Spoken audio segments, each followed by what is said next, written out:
Well, now you're going to get the inside story on a meeting between President Obama and Senate Republicans. Now, it sounds like it was rather raw. Senator Brownback described it as testy. Republican Senator Pat Roberts says President Obama's thin-skinned. Ouch, really thin-skinned. Anyway, Republican Senator John Thune was also at the meeting. He joins us live. Good evening, sir. Good evening, Greta. Senator, your meeting today, what did you learn? Well, the president talked about his agenda, the things that he wants to work on for the balance of the year. He talked about the stimulus bill that's passed. He wants another stimulus bill in the form of the tax extenders bill that's currently under consideration in the Congress. He talked about the Supreme Court, the New START agreement, and of course then he got into energy and immigration. The thing that I think was noticeably absent from his agenda was spending and debt, which is an issue that I think is deeply concerning to the American people. But it was more, I think, an opportunity. He had requested the chance to come before the Senate Policy Committee, and obviously we welcome him anytime he wants to come and visit with us. All right. Did you ask him about spending and debt, if that's caught your attention?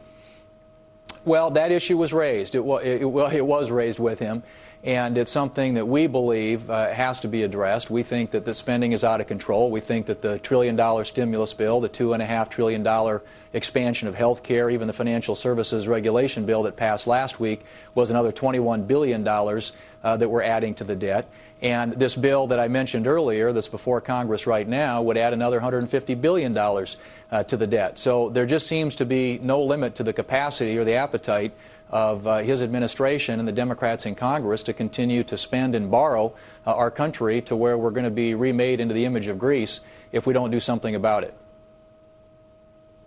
Was there an acknowledgement, though? I mean, did he say something like, look, Senators Thune and other members of the Republican Party, is that, you know, I understand the debt issue, the deficit issue, I understand the spending issue, but we had to do stimulus, and he supported the stimulus bill, pushed it, hoping that that would, you know, get the economy all revved up, and then people would be paying taxes into the economy, and then we wouldn't have this horrible debt problem. Did he say something like, you know, just hold tight, it's going to turn around, or did he dismiss it?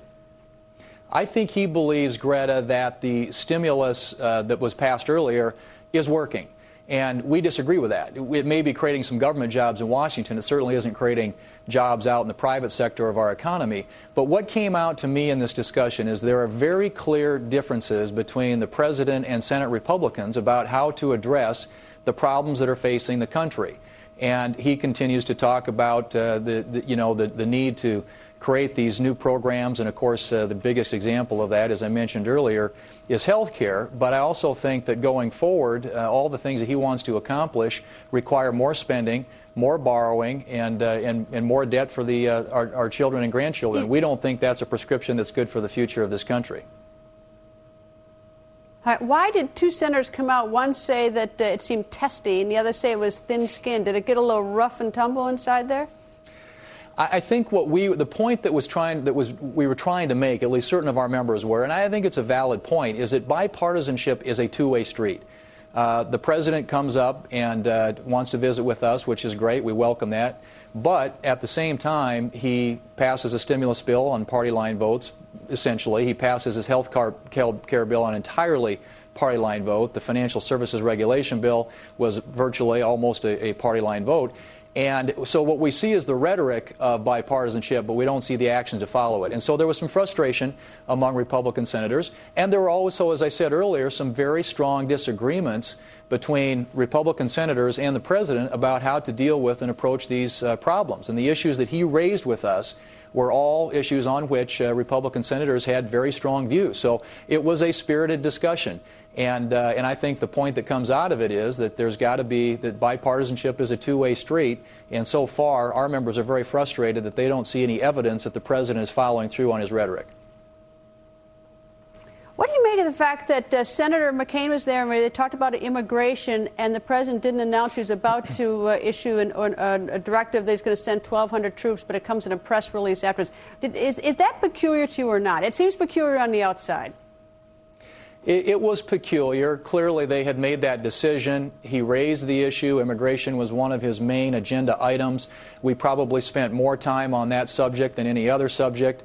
interaction between Senators McCain and Kyle and others who care deeply about the immigration issue, and even a discussion about the importance of getting getting National Guard troops down to the border, and yet the president made no mention of that. So it seems to me, at least, that they had planned this announcement. They certainly could have mentioned it, but I think that was more about the political optics of being able to come out of that meeting and say, this is what I'm doing, and this is how I'm responding to some of the concerns that the Republican senators were raising.